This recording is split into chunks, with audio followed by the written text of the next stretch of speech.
प्रिय विद्यार्थियों, आज हम पढ़ेंगे क्रिया। जो चैप्टर है इसके अंतर्गत हम पढ़ने वाले हैं क्रिया की परिभाषा, यानी क्रिया किसे कहते हैं और क्रिया के कितने भेद होते हैं। तो सबसे पहले देखिए, पूर्व ज्ञान जांच के लिए पहले कुछ चित्र दिए गए हैं और रिक्त स्थान दिए गए हैं। इनमें कौन कौन व्यक्ति क्या क्या कार्य कर रहा है, यानी क्रिया क्या करना है, चित्र देकर नाम लिखना है। यानी वो शब्द क्रिया होता है कार्य, यानी काम करने या काम के होने का बोध होता है, वही कहलाती है क्रिया। यानी क्या क्या काम कर रहे हैं। ये इंडेक्स दी गई है, इसे आप भर के अपना जांच करो कि कितने मार्क्स आ रहे हैं, क्योंकि हर क्लास में आप इसे पढ़ रहे हो। अब हमारे पास देखिए, सबसे पहले कुछ शब्द हैं और वाक्य हैं, चित्र दिए गए हैं। प्रदीप पुस्तक पढ़ रहा है। प्रदीप कौन है? कर्ता। ये क्या कर रहा है? पढ़ रहा है। पढ़ रहा है क्या? क्रिया है। क्या पढ़ रहा है? क्या का उत्तर मिल रहा है? पुस्तक। ठीक है, तो ये क्या है? सकर्मक, क्योंकि इसमें कर्म है पुस्तक। हिरण दौड़ रहा है। हिरण क्या करता? काम करने वाला। दौड़ने का काम कौन कर रहा है? हिरण कर रहा है। दौड़ना क्या है? क्रिया। दौड़ रहा है क्या है? क्रिया है। तो हिरण दौड़ रहा है। यहाँ देखिए, क्या दौड़ रहा है? हिरण तो दौड़ रहा है। क्यों दौड़ रहा है? क्या दौड़ रहा है? इसका उत्तर नहीं मिल रहा, इसलिए क्या है? अकर्मक, इसमें कर्म नहीं है। मोहित खाना खा रहा है। मोहित खाना खा रहा। मोहित क्या है? काम करने वाला, यानी भोजन करने वाला बालक। खा रहा है क्या? क्रिया। और खाना क्या है? यानी खाना यानी भोजन। भोजन क्या है? कर्म। क्या खा रहा है? खाना खा रहा है। उत्तर मिल रहा, तो ये क्या? सकर्मक, इसमें कर्म है। और जब कर्म होता है तो वो सकर्मक क्रिया कहलाती है। सकर्मक क्रिया में क्या है? क्रिया का प्रभाव किस पे पड़ता है? कर्म पर पड़ता है। और यहाँ किस पर पड़ रहा है? कर्ता पर पड़ रहा है। अरुणा गीत गा रही है। अरुणा कौन है? लड़की है। ये काम करने वाली। क्या काम करे? गा रही है। गीत। गीत क्या है? कर्म है। गीत गा रही है। क्या गा रही है? गीत गा रही है। ये क्या कर रही है? काम कर रही है। ठीक है, गीत गाना। तो यहाँ क्या है? अकर्मक है। तो देखिए, यहाँ पढ़ रहा है, दौड़ रहा, खा रहा, गा रही है। ये सारे क्या हैं? किसी न किसी कार्य को व्यक्त कर रहे हैं। तो ये सभी क्या क्रियाएं हैं? काम करने का भाव इनसे पता चल रहा है। गीत गा रही है, खा रहा है, दौड़ रहा है और पढ़ रहा है। तो देखिए, इस प्रकार से अपनी परिभाषा होगी क्रिया की। जिस शब्द से किसी काम के करने या होने का बोध होता है उसे क्रिया कहते हैं। हम इसको सामान्य शब्दों में ऐसे भी कह सकते हैं, जिस शब्द से किसी काम के करने का पता चलता है उसे क्रिया कहा जाता है। अब देखो, धातु क्या है? क्रिया का मूल रूप धातु कहलाता है, यानी धातु से ही क्या बनती है? क्रिया बनती है। जैसे लिख, पढ़े, हंस, खा, गा, उड़, जा, नहा, पी, चल आदि। तो ये सब क्या है? धातु हैं। जब इसमें ना प्रत्यय का हम प्रयोग लगाएंगे तब क्या है? ये क्रिया बनेगी। जैसे लिख धातु है, इसमें ना जोड़ेंगे तो क्या शब्द बनेगा? लिखना। ना प्रत्यय जुड़ते ही लिखना बनेगा, तो लिखना क्या है? क्रिया है। तो अलग अलग प्रत्ययों के द्वारा अलग अलग रूप बनाए जाते हैं। जैसे इंडेक्स दी गई, इसमें देखिए, हंस जोड़ना, हंसना, क्रिया हो गई। हंस तो धातु है। हंस जोड़ता, हंसता। हंस जोड़ती, हंसती। हंस जोड़ रहा, हंस रहा।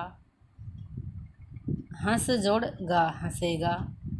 हंस जोड़ आ, हंसा। तो शब्द क्या है? क्रिया रूप है। इसी प्रकार से इंडेक्स दी हुई से अलग अलग है। जैसे खा से खाना, खाता, खाती, खा रहा, खाएगा, खाया। ठीक है। गा से गाना, गाता, गाती, गा रहा, गाएगा, गाया। पकड़ से पकड़ना, पकड़ता, पकड़ती, पकड़ रहा, पकड़ेगा, पकड़ा। तोड़ से तोड़ना, तोड़ता, तोड़ती, तोड़ रहा, तोड़ेगा, तोड़ा। ये सब क्या? क्रिया रूप है। किससे बने हैं? अलग अलग प्रत्ययों के द्वारा ये बनाए गए हैं। अब देखिए, फिर हम पढ़ते क्रिया के भेद। तो देखो, सबसे पहले हम पढ़ते हैं कर्म के आधार पर। कर्म के आधार पर क्रिया के दो भेद होते हैं, आपको पता, सकर्मक और अकर्मक। जैसे अभी हमने थोड़ी देर पहले ऊपर ही इसकी बात की थी, सकर्मक और अकर्मक। अब इसमें देखिए क्या भेद होता है। सकर्मक नाम से पता चल रहा है, स जोड़ कर्मक, जिसमें क्या हो? कर्म हो, कर्म सहित जो क्रिया है। अकर्मक, अकार होता नहीं, नकारात्मक नहीं भाव को प्रकट करने के लिए शब्द का प्रयोग करते हैं हम उपसर्ग के रूप में, तो जिसमें कर्म नहीं हो, यानी एक में कर्म पाया जाएगा, एक में कर्म पा नहीं पाए जाएगा। तो परिभाषा देखो, अब कर्म पाया जाएगा, उसका प्रभाव तो किस पर पड़ेगा? कर्म पर पड़ेगा क्रिया का प्रभाव, और इसमें क्रिया का प्रभाव किस पर पड़ेगा? कर्ता पर, यानी काम करने वाले व्यक्ति विशेष पर पड़ेगा, प्राणी पर पड़ेगा। तो सकर्मक क्रिया की परिभाषा होगी जिस क्रिया का फल कर्म पर पड़े, यानी कर्म होगा और फल किस पर पड़े? कर्म पे पड़ेगा, उसे सकर्मक क्रिया कहते हैं। इन क्रियाओं में क्या है? कर्म होता भी आपको पता है, इसमें क्या पाया जाता है? कर्म पाया जाता है। ठीक है, ऐसी क्रियाओं के साथ किसे, क्या, किसको लगाने से मिलने वाला उत्तर कर्म होता है। थोड़ी देर पहले बताया था, क्या, किसको, क्यों, किसे, ये शब्द उत्तर मिलेंगे, वहाँ क्या कर्म है। देखो, प्रदीप पुस्तक पढ़ रहा है, क्या लगाओ? क्या पढ़ रहा है? पुस्तक, उत्तर मिल रहा है। हिरण दौड़ रहा है, क्या दौड़ रहा है? उत्तर मिला? नहीं मिला। किसको दौड़ रहा है? नहीं मिला। अब यहाँ देखो, प्रदीप पढ़ रहा है, किसको पढ़ रहा है? पुस्तक को पढ़ रहा है। दौड़ रहा है, किसको दौड़ रहा है? कोई उत्तर नहीं मिला, तो यहाँ क्या है? कर्म नहीं है। ठीक है, इन प्रकार के प्रश्नों के द्वारा हमें पता चले जाएगा। अब नेक्स्ट देखिए, हमारे पास कुछ उदाहरण और हैं। संजय किताब पढ़ रहा है। ठीक है, पढ़ रहा है क्या है? क्रिया है। और किताब किसको पढ़ रहा है? किताब को पढ़ रहा है। क्या पढ़ रहा है? किताब पढ़ रहा है, पुस्तक पढ़ रहा है। तो ये क्या है? कर्म है। ये तो हो गया कर्म, ये हो गया कर्ता, और ये पढ़ रहा है क्या? क्रिया। ठीक इसी प्रकार से मयंक बांसुरी बजाता है। मयंक काम करने वाला होगा, कर्ता। बजाता है क्रिया हो गई, और बांसुरी जो है वो बांसुरी क्या है? कर्म है। किसको बजा रहा है? बांसुरी को बजा रहा है। उत्तर मिल गया। तो इस प्रकार से क्या हो गया? क्रिया का भेद हो गया, सकर्मक। अब सकर्मक क्रिया की हम बात करें तो सकर्मक क्रिया के फिर पुनः दो भेद होते हैं, एक कर्मक, द्विकर्मक। नाम से पता लग रहा है, एक कर्मक जिसमें कर्म क्या है? एक ही कर्म हो। ठीक है, एक कर्म पाया जाता है, वो क्रिया होती है एक कर्मक क्रिया। द्वि का अर्थ होता है दो, जिसमें क्या है? वाक्य में दो कर्म होते हैं, जहाँ ऐसे वाक्य क्या कहलाते हैं? द्विकर्मक क्रिया वाले वाक्य, यानी जिसमें द्विकर्मक क्रिया का प्रयोग होता है वो द्विकर्मक वाक्य हो गई। दो क्रियाएं होंगी। अब ध्यान से देखिए, इनकी परिभाषा उदाहरण हम देख रहे हैं। एक कर्मक क्रिया क्या है? जिन सकर्मक क्रियाओं में एक ही कर्म होता है, बता दिया आपको, वो एक कर्मक हो गई। उसे सामान्य सकर्मक क्रिया भी कहा जाता है। इसका दूसरा नाम क्या है? सामान्य सकर्मक क्रिया, या इसे एक कर्मक क्रिया भी कहते हैं। जैसे अमिता केला खाती है।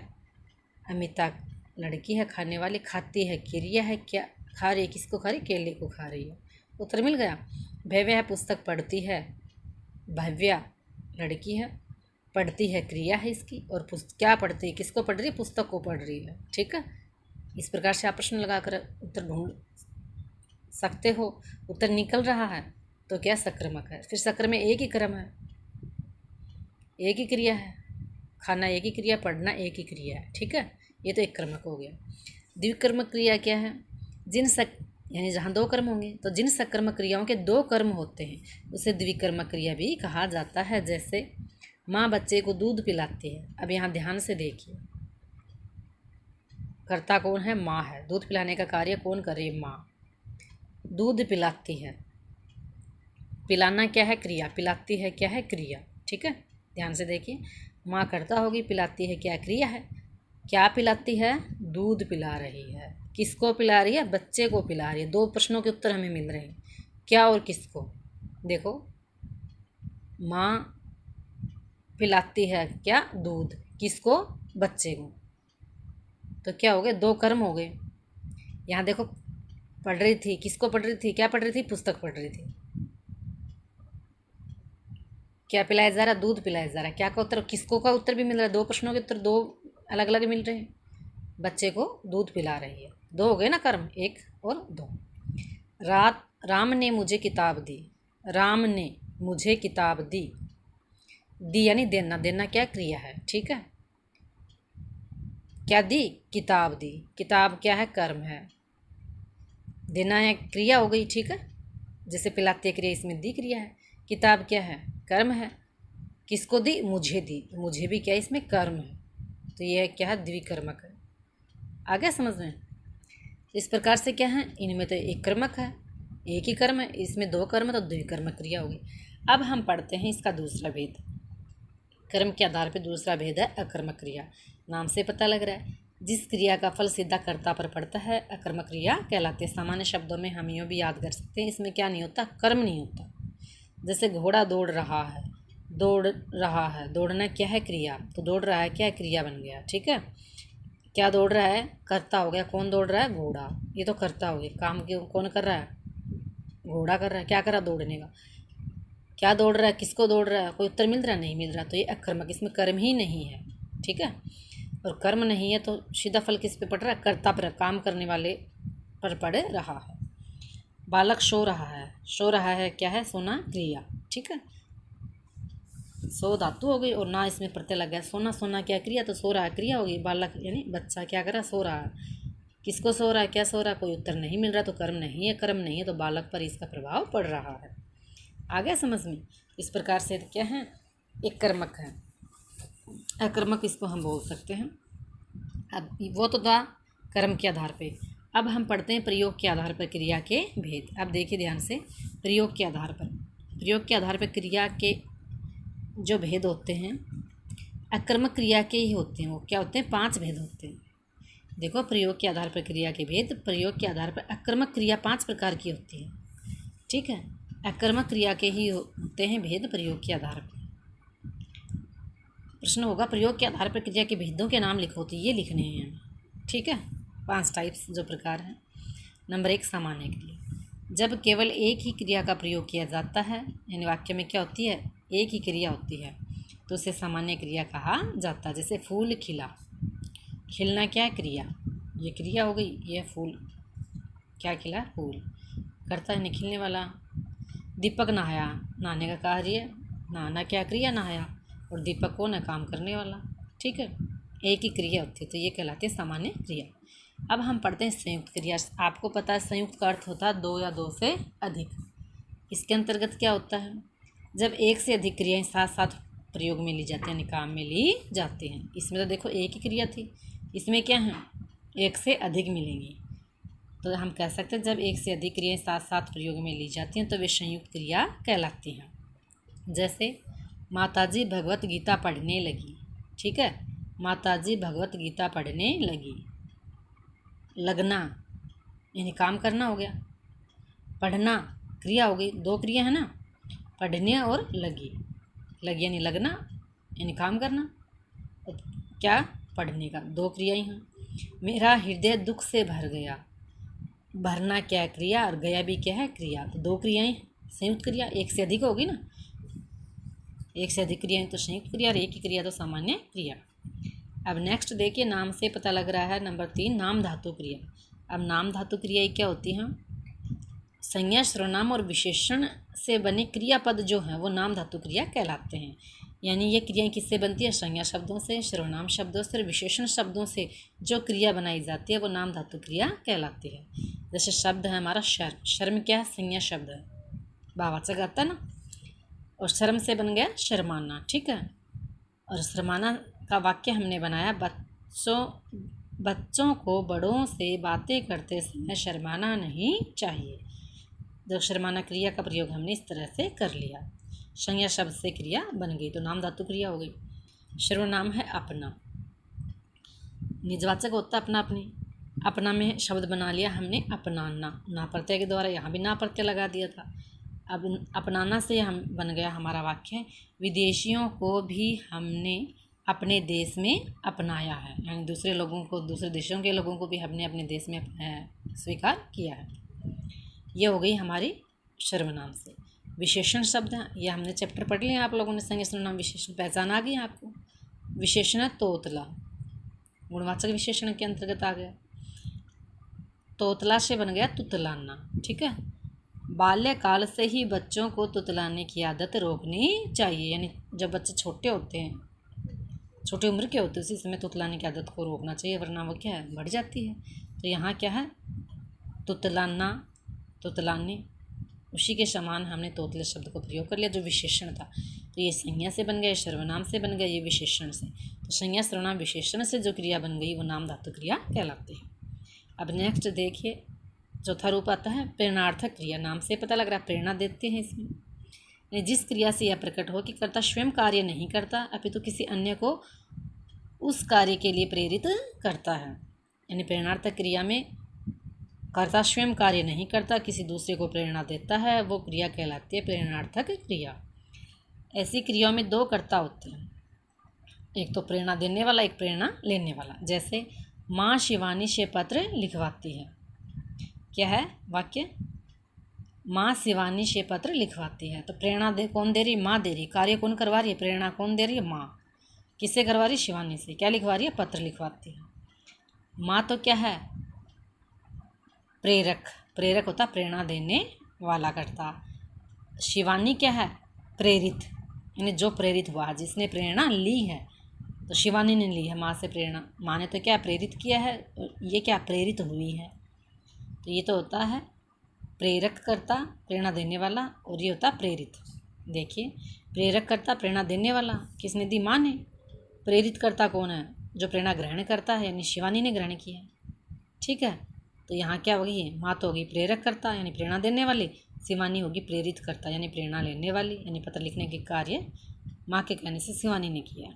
इस प्रकार से प्रेरणार्थक क्रिया हो जाती है। और इसमें अंतिम और पांचवा हमारा बचता पूर्वकालिक क्रिया। इसमें क्या होती है? इस क्रिया में मुख्य क्रिया के होने से पहले एक क्रिया और होती है, दो क्रियाएं होती हैं। मुख्य क्रिया बाद में होती है, एक क्रिया पहले हो जाती है मुख्य क्रिया से। तो पहले होती है वो ही पूर्वकालिक, क्योंकि पूर्व का अर्थ होता है पहले। ध्यान से देखिए, पूर्व का अर्थ होता है पहले।